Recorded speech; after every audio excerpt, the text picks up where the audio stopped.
आप सबको प्रणाम। आप सबसे फिर से एक बार बात रखने का मौका मिला और आपने इन वीडियो को इतना आप जो देख रहे हैं और लाइक सब्सक्राइब कर रहे हैं, इसके लिए आपका बहुत बहुत धन्यवाद। और ज़्यादा से ज़्यादा शेयर करें। आज मैं एक छोटे से मुद्दे पे आपसे एक बात करता हूँ और आप जब इसको सुनेंगे और समझेंगे तो आप खुद ब खुद समझ जाएंगे कि हम जितने भी व्यक्ति हैं, जितने भी समाज में हम लोग रह रहे हैं, गाँवों में, क्षेत्र में, उनके लिए सरकार क्या करती है और उनको कितनी समझ है कि उनको मिलकर सरकार से कैसे काम करवाना चाहिए। इसकी उद्देशिका आप जानते हैं, भारत की संविधान। भारत हो या कोई भी देश हो, किसी बाइबल, कुरान, गीता, रामायण से नहीं चलता है। देश एक संविधान से चलता है।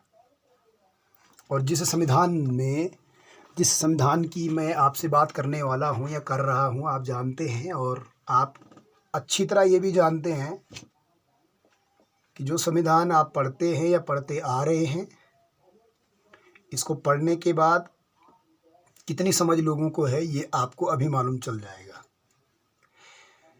मैं थोड़ा सा आपको डिटेल है भारत का संविधान की जो उद्देशिका है, जो हमारा देश जिस संविधान से चलता है, उसके लिए हमारे ग्रामीण क्षेत्रों में क्या व्यवस्था है, या किस तरीके से हमारे जो है सांसद विधायक हमारे ग्रामीण क्षेत्रों में, न्याय पंचायतों में, अपनी विधानसभा में किस तरीके से उसका वितरण कर रहे हैं, ये आप थोड़ा सा गौर कीजिएगा। हम भारत के लोग भारत को एक संपूर्ण, प्रभुत्व संपन्न, समाजवादी, धर्मनिरपेक्ष, लोकतांत्रिक गणराज्य बनाने के लिए तथा उसके समस्त नागरिकों को सामाजिक, आर्थिक और राजनीतिक न्याय, विचार अभिव्यक्ति, विश्वास, धर्म और उपासना की स्वतंत्रता, प्रतिष्ठा और अवसर की क्षमता प्राप्त करने के लिए तथा उन सब में व्यक्ति की गरिमा और राष्ट्र की एकता और अखंडता सुनिश्चित करने वाली बंधुता बढ़ाने के लिए दृढ़ संकल्प होकर अपनी इस संविधान सभा में आज तारीख 26 नवंबर 1949 को एतद द्वारा इस संविधान को अंगीकृत, अधिनियमित और आत्मापित करते हैं। अब बताइए, हम भारत के लोग, भारत का संविधान कहता है कि हम भारत के लोग, अब हम भारत के लोग, उसमें हिंदू, मुस्लिम, सिख, ईसाई ये सब होते हैं। हम भारत के लोग जब इसमें सब रहते हैं तो भारत को एक संपूर्ण प्रभुत्व संपन्न, तो कहाँ किसको स्वामित्व मिला है? किसी को स्वामित्व मिला हो तो आप बताइए। इसमें साफ साफ लिखा है प्रभुत्व संपन्न, समाजवादी। अब समाजवादी सभी बने पड़े हैं, उसके अंदर धर्मनिरपेक्ष, लोकतांत्रिक गणराज्य बनाने के लिए। अब बताइए, लोकतंत्र तो है ही नहीं। अगर लोकतंत्र होता तो लोगों को सामाजिक और आर्थिक और राजनीतिक न्याय नहीं मिलता। सामाजिक न्याय होता है सरकार के द्वारा कोई भी योजना वो होती है, लागू होती है, तो उसका वितरण समाज के सभी व्यक्तियों को, सभी वर्ग को, सभी समुदाय को, सभी संगठन हो, कोई किसी भी दल का कोई भी हो, वो व्यक्ति है, वो सामाजिक, उसको न्याय होना चाहिए। आज एक परिवार को व्यवस्था है, 10 परिवार को नहीं है, तो ये कौन सा सामाजिक न्याय है? दूसरा आप देख लीजिए, आर्थिक न्याय। आर्थिक न्याय का मतलब अर्थ होता है, अर्थ मीन से पैसा होता है। तो कौन सा आर्थिक न्याय? कितने परिवार को रोजगार मिला हुआ है? टैक्स इनडायरेक्ट, डायरेक्ट दोनों वसूले जा रहे हैं, आपसे भी, हमसे, सबसे, जितने भी समाज में लोग रहते हैं, ग्रामीण क्षेत्रों में खास करके। प्लेन्स में नहीं चलता। प्लेन में लोग जो है तुरंत एकत्रित हो जाते। जहाँ शिक्षा है वहीं जो है लोकतंत्र लिबरल होता है। ग्रामीण क्षेत्रों में नहीं हो पाता है क्योंकि शिक्षा का अभाव है। शिक्षित होने का मतलब है कि ऐसा नहीं कि लोगों को अपनी समझ नहीं है, लेकिन राजनीतिक न्याय में आप देख लीजिए, एक परिवार को किसी भी वर्ग के एक परिवार को रोजगार मिलता है, 10 को नहीं मिलता है, तो कोई आर्थिक न्याय नहीं मिलता है, कोई आर्थिक न्याय नहीं है, जबकि ये हमारा संविधान कहता है। खुद सोचिए आप।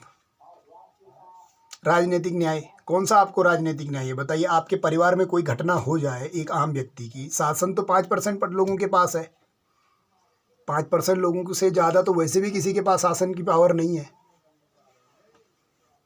तो राजनीतिक न्याय आपके साथ कौन सा हो रहा है? आपके परिवार में कोई घटना हो जाए, कौन सा राजनीतिक न्याय आपको सरकार दे रही है? नेता चुनना आपके हटाने में हाथ में नहीं है, नेता हटाना आपके हाथ में नहीं है, मंत्री चुनना, मंत्री हटाना, जज चुनना, जज हटाना, ये आपके हाथ में नहीं है। तो कौन सा राजनीतिक न्याय आपके साथ में है? शासन दो चीज़ों से चलता है, शासन सत्ता व्यवस्था, जैसे शरीर और आत्मा। शरीर का काम है नियम बनाना, आत्मा का काम है उसका अनुच्छेद करना। तो ये चीज़ें नहीं होती है, ये नहीं हो पा रही है। तो इसके लिए जो ये संविधान का प्रेम्बल कहता है, तो इसमें आप समझ सकते हैं कि कोई भी चीज़ हमारे उसमें नहीं है। और जबकि इसमें साफ साफ कहा गया है कि व्यक्ति की विचार, व्यक्ति विश्वास, धर्म, उपासना, किसी भी धर्म का हो, किसी भी जाति का हो, उससे फ़र्क नहीं पड़ता है, वो व्यक्ति को उसको सामाजिक, आर्थिक और राजनीतिक न्याय मिलना चाहिए। जहाँ जिसकी सरकार हो या ना हो, उसको मिलना चाहिए, उसका वो हक है। प्रभुत्व संपन्न, यानी कि वो उसका मालिकत्वाना हक बना रहे। आज की डेट में कोई भी खतौनी किसी के मालिक, किसी किसान के नाम पे है और उस पे कर्जा है, तो सामने वाले को पता है कि हम इससे इसकी ज़मीनें भी ले सकते हैं। जबकि प्रावधान कहा गया है साफ साफ कि प्रभुत्व संपन्न, उसका स्वामित्व उसको हो, जो ज़मीनें हैं उसके नाम पे है और उस पे कानून बने कि ये इसको कभी बेच नहीं सकता, तभी वो एक किसान है। वाणिज्य कर्मी, ये देश 4 प्रकार के लोगों से चलता है, शारीरिक, मानसिक। इस देश में ही नहीं, पूरे संसार 4 प्रकार के लोग होते हैं, शारीरिक, मानसिक, भावनात्मक, चेतनात्मक। आप जनता को इतना बेवकूफ़ मत समझिए। आप जितने भी ये सत्ताधारी लोग हैं, 5% लोग जो सत्ता पे, शासन सत्ता पे, व्यवस्था पे जो कब्जा करके बैठे हुए हैं, और आम नागरिक हर एक सुविधा से वंचित है। मैं नहीं बोल रहा हूँ, ये संविधान बोल रहा है। इसको अगर आप देखेंगे, पढ़ेंगे और अपने पढ़े लिखे बच्चों से पढ़वाएंगे, तो आप घर में बैठे एक भी व्यक्ति किसी भी रोजगार से वंचित नहीं हो सकता। प्रत्येक व्यक्ति को शिक्षा फ्री होती है, ये प्रेम्बल ने कहा है। प्रत्येक परिवार को रोजगार होना चाहिए, ये संविधान के प्रेम्बल ने कहा है। प्रत्येक गांव को सुविधा होनी चाहिए। गांव से शहर बने हैं, शहरों से गांव नहीं बने हैं। आपने कभी सुना है कि टाटा बिरला किसी गांव में रहते हैं?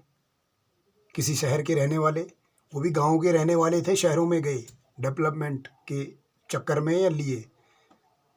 तो संविधान की जो उद्देशिका है, इसको आप पढ़िए और समझिए इस चीज़ को। इसमें जो है क्लियर कहा गया है कि जो भी व्यक्ति है, जो भी समाजवादी हो या फिर धर्मनिरपेक्ष हो, कि कोई भी इसमें ये नहीं है कि कोई किसी धर्म का है तो उसको उसका धर्म के आधार पे उसको काम या जिम्मेदारियां दी जाए। नहीं, जो जिसका जो अधिकार है उसको वो अधिकार दिया जाए। धन्यवाद। फिर आपसे ज़रूर मुलाकात होगी फेस टू फेस आपके क्षेत्रों में। इस वीडियो को आप ज़रूर सबको शेयर करें और सबको कहें कि आप लोकतंत्र जो है वो लोकतंत्र नहीं रहा है, वो एक संविधान के प्रेम्बल के अनुसार उसको ख़त्म कर दिया गया है, और ये सत्य है। इससे अगर किसी भाई को, किसी दोस्त को, किसी कर्मचारी को, किसी नेता को कोई अगर दिक्कत हो तो हमारे साथ, हमारे हरिद्वार में ऑफिस में आके बैठ के बात करें और ये हमें गलत सिद्ध साबित करे। धन्यवाद। जनता को बेवकूफ़ अब बनाने की ज़रूरत नहीं है। जनता अब समझदार होती जा रही है धीरे धीरे। धन्यवाद।